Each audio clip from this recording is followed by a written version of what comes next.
Hi hello மக்களே, welcome to Amudha's kitchen. வாங்க வந்து உருண்டை குழம்பு எப்படி வைக்கலான்னு பார்க்கலாமா? இதை செஞ்சு சாப்பிட்டு பாருங்கள், அவ்வளோ அருமையாக இருக்கும். இது சாதத்துக்கும் தோசைக்கும் சூப்பரான ஒரு காம்பினேஷன். செஞ்சு பாருங்கள். வாங்க வீடியோக்குள்ளே போகலாமா? குழம்புக்கு தேவையான பொருள் வச்சுருக்கேன். ஒரு 2 தக்காளி, சின்ன தக்காளி சைஸ் எடுத்திருக்கேன். உருண்டைக்கு தேவையான வெங்காயம் வந்து கட் பண்ணி நைஸாக கட் பண்ணி எடுத்து வச்சுருக்கேன். பூண்டு ஒரு கட்டி பூண்டை கட் பண்ணி வச்சுருக்கேன். கொஞ்சம் கருவேப்பிலை, கொஞ்சம் சாம்பார் வெங்காயம் வந்து ஒன்றும் பாதியுமாக கட் பண்ணி வச்சுருக்கேன். இதில் வந்து துவரம் பருப்பும் கடலை பருப்பும் ஊற வச்சு வச்சுருக்கேன். இப்போ இதை வந்து வேக வச்சு உருண்டை பிடிச்சிக்கலாம். சரியா? வாங்க பார்க்கலாம்.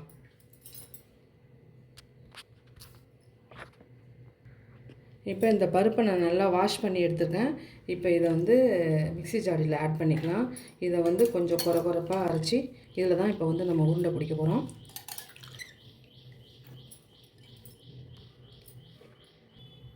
இது கூட 4 காஞ்ச மிளகாய் போட்டிருக்கேன். கொஞ்சமாக சோம்பு போட்டுக்கிட்டேன். இப்போ இதை நல்லா மிக்ஸி ஜாரில் வந்து கொஞ்சம் நைஸாக அரைச்சிட்டு வரட்டுமா? இப்போ இந்த மாதிரி நான் வந்து இந்த அளவுக்கு கொஞ்சம் உருண்டை பிடிக்கிற அளவுக்கு நான் அரைச்சிட்டு வந்திருக்கேன். இதை வேறு ஒரு பவுலில் மாற்றிக்கலாம்.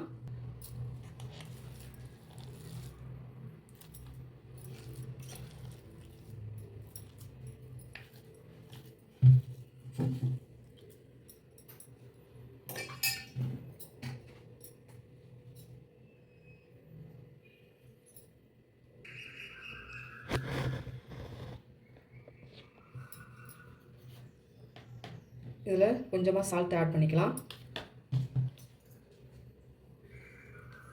அப்புறம் கட் பண்ணி வச்சுருக்க வெங்காயத்தை இது கூட நான் சேர்த்துக்கிறேன். கருவேப்பிலையும் அது கூட சேர்த்துக்கிறேன்.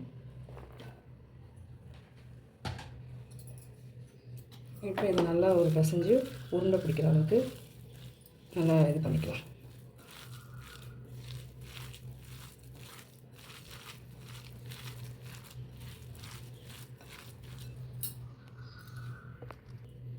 இதை இப்போ சின்ன சின்ன உருண்டையாக பிடிச்சிக்கலாம்.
இப்போ இத்தனை உருண்டையை நான் பிடிச்சி வச்சுருக்கேன். இப்போ வந்து இதை வந்து ஆவியில் வேக வச்சுக்கலாம். நான் சும்மா கொஞ்சமாக இதை எடுத்து வச்சுருக்கேன். இதை வந்து அந்த நம்ம தாளித்து விட்றோம் பார்த்தீங்களா, அப்போ வந்து இதை கொஞ்சம் கலந்து செஞ்சோம்னா குழம்பு வந்து ரொம்ப தண்ணியாக இருக்கும். அந்தமாதிரி தண்ணி இல்லாமல் இருக்கும்.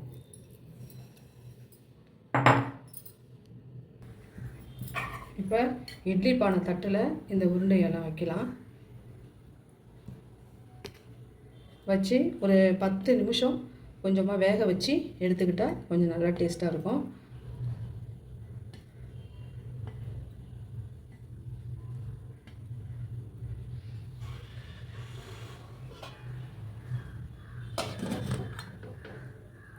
கொஞ்சம் நேரம் வேகட்டும்.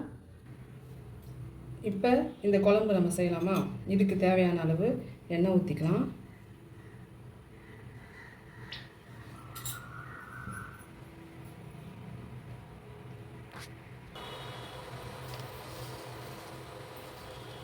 கொஞ்சமாக நான் கடுகு போட்டுக்கிறேன்.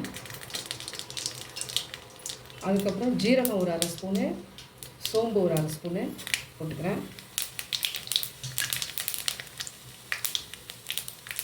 இது நல்லா பொரிஞ்சு வந்த உடனே பூண்டு போட்டுக்கலாம்.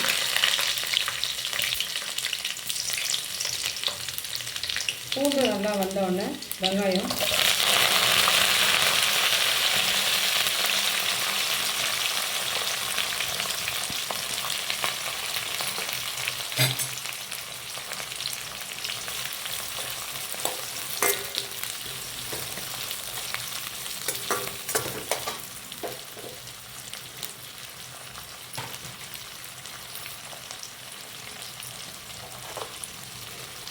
இந்த வெங்காயம் நல்லா ப்ரௌன் கலரில் நல்லா வதங்கணும்.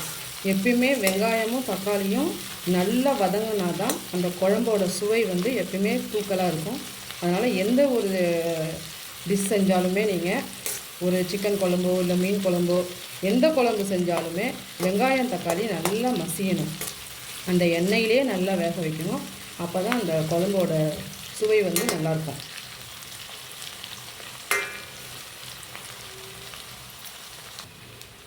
வெங்காயம் பாருங்கள் நல்லா இந்த அளவுக்கு ப்ரௌன் கலரில் வந்திருக்கா. இப்போ நம்ம தக்காளி சேர்த்துக்கலாமா? இதில் இப்போ நம்ம தக்காளி சேர்த்துக்கலாம். தக்காளி சேர்த்து அதையும் சேர்த்து நல்லா மையட்டும். நல்லா மஞ்சி ஒரு கிரேவி பதத்துக்கு இந்த வெங்காயம் தக்காளி நல்லா வதங்கணும். இது இப்போ நல்லா அப்படியே வதங்கிட்டு இருக்கட்டும்.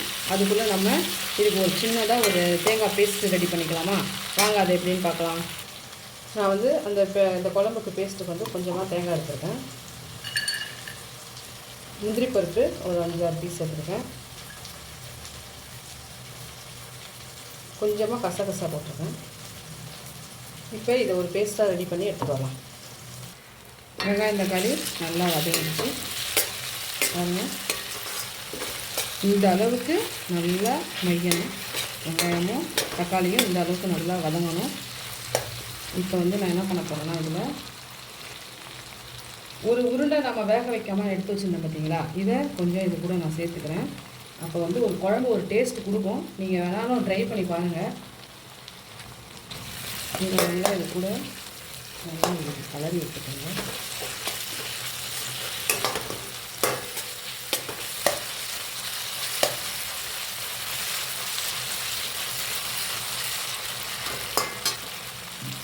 இப்போ இது கூட நான் வந்து ஒரு முருங்கைக்காய் எடுத்து வச்சுருக்கேன். ஒரு முருங்கைக்காய் துண்டு ஒரு 4-5 பீஸ் போட்டுக்கிறேன். போட்டு பாருங்கள், நல்லா டேஸ்ட்டாக இருக்கும். இது எங்கள் ஊரில் முருங்கைக்காய் போட்டு வைப்பாங்க உருண்டை குழம்பு. நான் அதனால் இதை ட்ரை பண்ணி உங்களுக்கு காட்டுறேன். முருங்கைக்காயோட சுவையும் அந்த உருண்டையோட சுவையும் சாப்பிடும்போது செம்மையாக இருக்கும். சாப்பிட்டு பாருங்கள், செஞ்சு பாருங்கள்.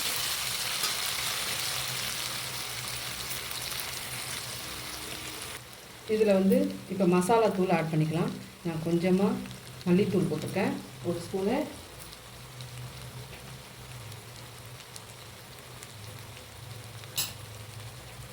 கொஞ்சமாக தனி மிளகாய் தூள் போட்டிருக்கேன். கொஞ்சம் கலருக்கு காஷ்மீர் சில்லி பவுடர் போட்டிருக்கேன். கொஞ்சமாக மஞ்சள் தூள் போட்டுக்கிறேன். இப்போ இது எல்லாத்தையும் நல்லா கலந்துக்கோங்க.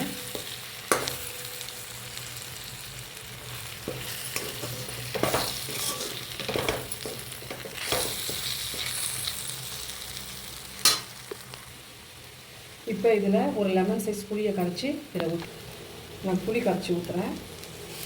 புளி தண்ணி சேர்த்துக்கிறேன்.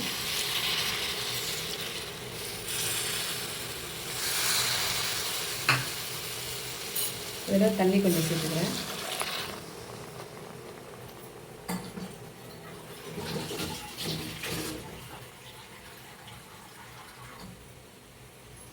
தேவையான அளவு தண்ணி சேர்த்துக்கோங்க. குழம்பு உங்களுக்கு எவ்வளோ தேவையோ அவ்வளோ வந்து நல்லா தண்ணி சேர்த்துக்கோங்க. இது நல்லா கொதித்து வரட்டும்.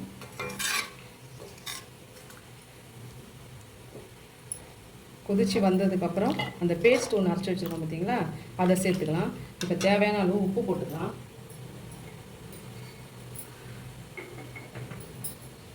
நான் கொஞ்சமாக உப்பு போட்டிருக்கேன். உப்பு போட்டு நல்லா ஒரு கிளறி விட்டுட்டு கொதிக்கட்டும் குழம்பு. இப்போ நல்லா இதில் வந்து அதுக்குள்ளே நீங்கள் உப்பு காரம் எல்லாம் கரெக்டாக இருக்கான்னு ஒரு தடவை டெஸ்ட் பண்ணி பார்த்துக்குங்க. மிளகாய் பொடி எப்பயுமே தனி மிளகாய் பொடி, மல்லித்தூள், சில்லி பவுடர் தனித்தனியாக இந்த மாதிரி குழம்புக்கெல்லாம் சேர்த்தா நல்லாயிருக்கும். நம்ம சாம்பார் பொடியெலாம் சேர்க்கக்கூடாது, தனித்தனியாக மிளகாய் பொடி, தனியா பொடி அப்படி சேர்த்தோம்னா குழம்பு நல்லாயிருக்கும். நான் கலருக்காக கொஞ்சம் சில்லி பவுடர் சேர்த்துருக்கேன். அதாவது வந்து காஷ்மீரி சில்லி பவுடர் நானாக அரைச்சேன். இது நானாக அரைச்ச மசாலா தான் இதெல்லாம். இது மாதிரி நீங்கள் வந்து அரைச்சி இந்த குழம்பு வச்சு சாப்பிட்டு பாருங்கள், அவ்வளோ டேஸ்ட்டாக இருக்கும். இப்போ குழம்பு நல்லா கொதிச்சு வருது. இதில் கொஞ்சமாக பெருங்காய பொடி ஆட் பண்ணிக்கலாம்.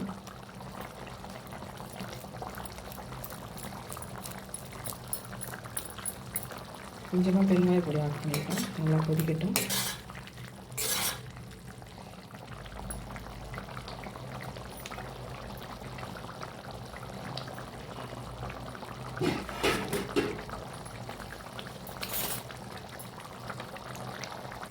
இப்போ ஆவியில் வேக வச்ச இந்த உருண்டைகளை இதில் சேர்த்துக்கலாம்.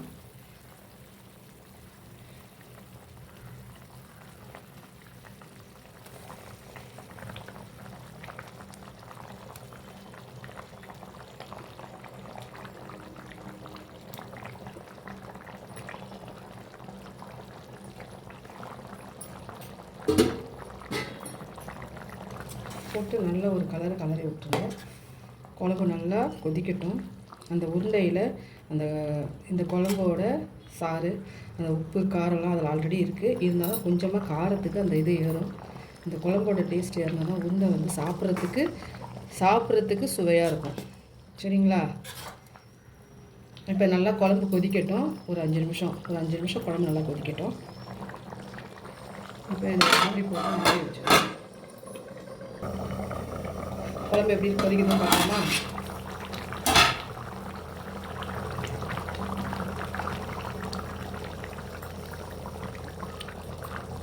இப்போ குழம்பு நல்லா கொதிச்சிச்சு. குழம்பு நல்லா கொதிச்சிச்சு. அப்புறம் அந்த உருண்டெல்லாம் நல்லா வெந்திருக்கு. இப்போ வந்து என்ன பண்ணணும்னா, நம்ம இந்த ஒரு பேஸ்ட் அரைச்சி வச்சோம் பார்த்தீங்களா, அதை இது கூட சேர்த்துக்கலாம்.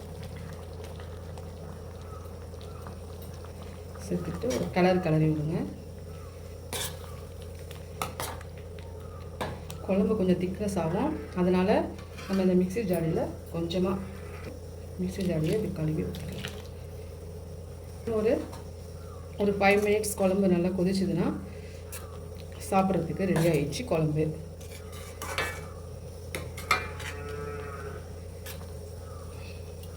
ஒரு 10 மினிட்ஸ் இல்லைனா ஒரு 5 மினிட்ஸ் வந்து இது நல்லா கொதிக்கட்டும்.